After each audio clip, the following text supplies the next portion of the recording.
బీజేపీలో కీలక పరిణామాలు చోటు చేసుకున్నాయి. రాబోయే కార్పొరేషన్ ఎన్నికలను సెమీఫైనల్గా, వచ్చే అసెంబ్లీ ఎన్నికలను ఫైనల్గా భావిస్తున్న కమలం పార్టీ అధికారమే లక్ష్యంగా వ్యూహాలకు పదును పెడుతోంది. ఈ క్రమంలో రాష్ట్ర పర్యటనకు వచ్చిన బీజేపీ జాతీయ ప్రధాన కార్యదర్శి సునీల్ బన్సాల్ పార్టీ నేతలకు గట్టి వార్నింగ్ ఇచ్చినట్లుగా తెలుస్తోంది.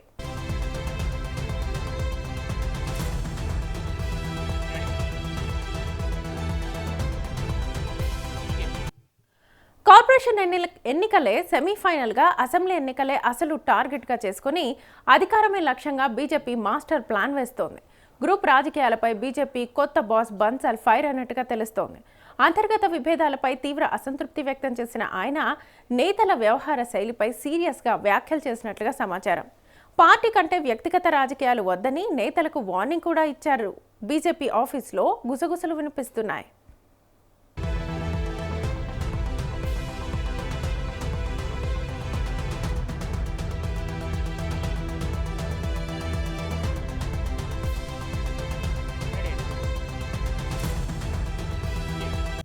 సీనియారిటీ కాదు, పనితీరే ముఖ్యమని బన్సాల్ స్పష్టమైన సందేశం పంపించారట.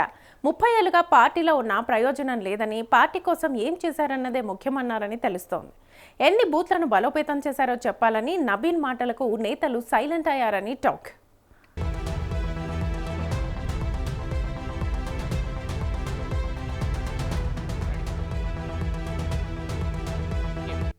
పదవులను వ్యక్తిగత ఇమేజ్ కోసం వాడొద్దని, పార్టీ కోసం కష్టపడితేనే గుర్తింపని, క్షేత్రస్థాయిలో పనిచేసిన వారికే ప్రాధాన్యతని నితిన్ నబీన్ చెప్పారని తెలుస్తోంది.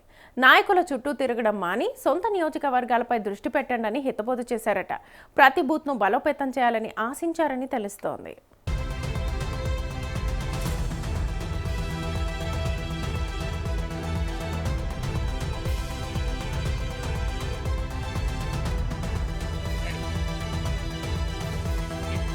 కేంద్ర నాయకత్వం మద్దతు మాత్రమే ఇస్తుందని, ఓట్లు తెచ్చే బాధ్యత స్థానిక నేతలదేనని, ప్రజల మధ్య ఉంటేనే విజయం సాధ్యమని ఢిల్లీ నేతలు వచ్చి గెలిపించారని చురకలు అంటించారట.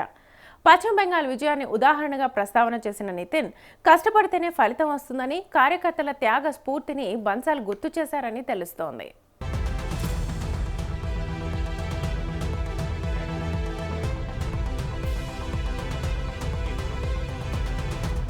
ఎవరు పని చేస్తున్నారు, ఎవరు చేయడం లేదు మాకు తెలుసునని, జిల్లా మండల స్థాయిలో పనితీరుపై ప్రత్యేక నిఘా పెట్టామని చెప్పుకొచ్చారట. బన్సాల్ హెచ్చరికలతో రాష్ట్ర బీజేపీలో కలకలం మొదలైందట. గ్రూప్ రాజకీయాలకు చెక్ పడుతుందా? క్షేత్రస్థాయిలో నేతలు యాక్టివ్ అవుతారా? కార్పొరేషన్ ఎన్నికలతోనే కొత్త రాజకీయ సమీకరణాలు మొదలవుతాయా అని తెలంగాణ బీజేపీలో ఒక్కటే చర్చ జరుగుతోంది.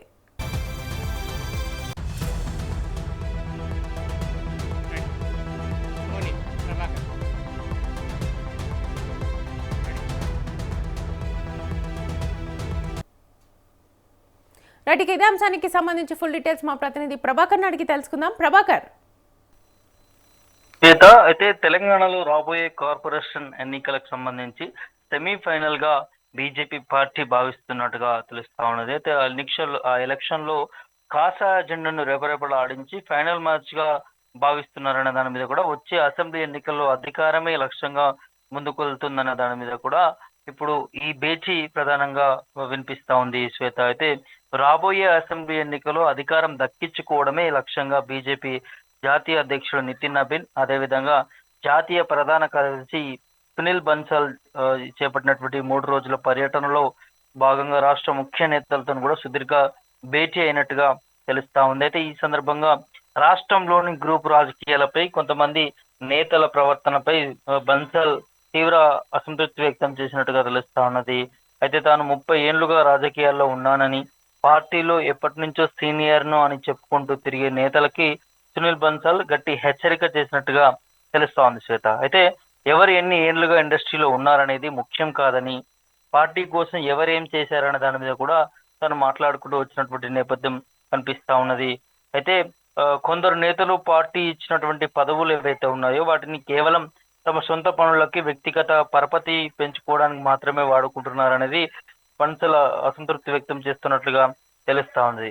అయితే తెలంగాణలో ప్రస్తుతం ఇదే తీరు కొనసాగుతుందని, దీన్ని తక్షణమే మార్చుకోవాలనే దాని మీద కూడా తాను మాట్లాడినట్టుగా తెలుస్తా ఉంది. బీజేపీలోని గ్రూప్ రాజకీయాలపైన ఆయన తీవ్రంగా మండిపడ్డట్టు తెలుస్తుంది. నాయకుల చుట్టూ తిరగడం ఆపాలని, సొంత నియోజకవర్గాల్లో బూత్ స్థాయి నుంచి సొంత రాజకీయ బలాన్ని పెంచుకోవాలంటూ కూడా నేతలకి దిశానిర్దేశం చేసినట్లుగా తెలుస్తా ఉంది శ్వేత. పార్టీలో ప్రతి కార్యకర్త ఒక లీడరేనని, అలాగే ప్రతి లీడర్ ఒక సాధారణ కార్యకర్తలే అని, ఎవరైనా క్షేత్రస్థాయిలో కష్టపడాల్సిందేనని తేల్చి చెప్పినట్లుగా తెలుస్తా ఉంది శ్వేత. అయితే ఢిల్లీ నుంచి పెద్ద పెద్ద నేతలు వస్తారు, ఎన్నికల ప్రచారం చేసి ఏదో ఒక మ్యాజిక్ చేస్తారు, తాము గెలుస్తామనే భ్రమ నుంచి బయటకు రావాలి అంటూ కూడా బన్సల్ హెచ్చరించినట్లుగా తెలుస్తా ఉన్నది. కేంద్ర నాయకత్వం కేవలం మద్దతు మాత్రమే ఇస్తుందని, క్షేత్రస్థాయిలో ప్రజల మనసును గెలుచుకోవాలనే దాని మీద కూడా ఓట్లు రాబట్టే బాధ్యత పూర్తిగా స్థానిక నేతలదేనని స్పష్టం చేసినట్లుగా తెలుస్తా ఉన్నది. అయితే ఇటీవల పశ్చిమ బెంగాల్ ఎన్నికల్లో కూడా బీజేపీ ఘన విజయం సాధించిన వెనుక ఉన్నటువంటి క్షేత్రస్థాయి వ్యూహాలను కూడా బన్సల్ ఉదాహరణగా చూపిస్తూ తెలంగాణ నేతలకు దిశానిర్దేశం చేసినట్లుగా తెలుస్తా ఉంది. బెంగాల్లో తృణమూల్ కాంగ్రెస్ అరాచకాలను ఎదుర్కొంటూ దాదాపు 15,000 మంది బీజేపీ కార్యకర్తలు తప్పుడు కేసులతోని జైళ్ల పాలైనా వెనకడు వేయకుండా పార్టీ కోసం ప్రాణాలొడ్డి పోరాడారని గుర్తు చేసినట్లుగా తెలుస్తుంది. అలాంటి త్యాగ నీరతి కలిసి తెలంగాణలోని లీడర్లలో ఎందుకు కనిపించడం లేదనే దాని మీద కూడా తను ప్రశ్నించినట్లుగా తెలుస్తా ఉంది శ్వేత. అయితే రాష్ట్రంలోని జిల్లా మండల కమిటీల్లో చాలా మంది ఆఫీస్ బేరర్లు అసలు పని చేయడం లేదని బన్సల్ స్పష్టం చేసినట్టుగా తెలుస్తా ఉంది. అదేవిధంగా ఎవరు పని చేస్తున్నారు, ఎవరు ఇంట్లో కూర్చుంటున్నారు అనేది తనకు బాగా తెలుసని, కేవలం పెద్ద నేతలకు దగ్గర ఉన్నారనే కారణంతో ఎవరికి పదవులు దక్కవని తను తేల్చి చెప్పినట్టుగా తెలుస్తా ఉంది. కేవలం బూత్ స్థాయిలో చూపించే పనితీరు ఆధారంగానే పార్టీలో ప్రాధాన్యత ఉంటుందని అధిష్టానం తరపున కఠిన సంకేతాలు పంపినట్లుగా తను మాట్లాడినట్టుగా తెలుస్తా ఉంది. అయితే తెలంగాణలో ప్రస్తుతం కాంగ్రెస్ ప్రభుత్వానికి వ్యతిరేకంగా ప్రజల్లో వస్తున్నటువంటి అసంతృప్తిని క్యాప్ చేసుకోవాలని, అంతర్గత విభేదాలు పక్కన పెట్టి తక్షణమే గ్రామాల్లోకి రైతులు, నిరుద్యోగుల సమస్యలపై పోరాటాలు ఉధృతం చేయాలనే దాని మీద కూడా బన్సల్ దిశానిర్దేశం చేసినట్లుగా తెలుస్తా ఉన్నది. ఈ కీలక సమావేశంతో తెలంగాణ బీజేపీ నేతల్లో కొంత సరికొత్త అలజడి మొదలైందని చెప్పుకోవచ్చు. మరి ఆయన హితోపదేశానికి అనుగుణంగా పనిచేసి పార్టీని అధికారంలోకి తీసుకువచ్చేందుకు బీజేపీ నేతలు శ్రమిస్తారా లేక లైట్ తీసుకుంటారా అనేది కూడా చూడాల్సినటువంటి అవసరం ఉంటుంది Shweta. Right Prabhakar, thank you. So ఓవరాల్గా అధికారమే లక్ష్యంగా బీజేపీ మాస్టర్ ప్లాన్ వేస్తుంది. ఒకవైపు గ్రూప్ రాజకీయాల మీద ఆల్రెడీ బీజేపీ ఒక ఫోకస్ చేసినట్టుగా తెలుస్తోంది. ముఖ్యంగా అంతర్గత విభేదాలు ఏవైనా ఉంటే నేతల వ్యవహార శైలి మీద సీరియస్ అవుతుంది. సో పార్టీ కంటే వ్యక్తిగత రాజకీయాలు వద్దు, పార్టీనే ఇంపార్టెంట్ అని చెప్పి బీజేపీ నిర్ణయించినట్టుగా తెలుస్తోంది.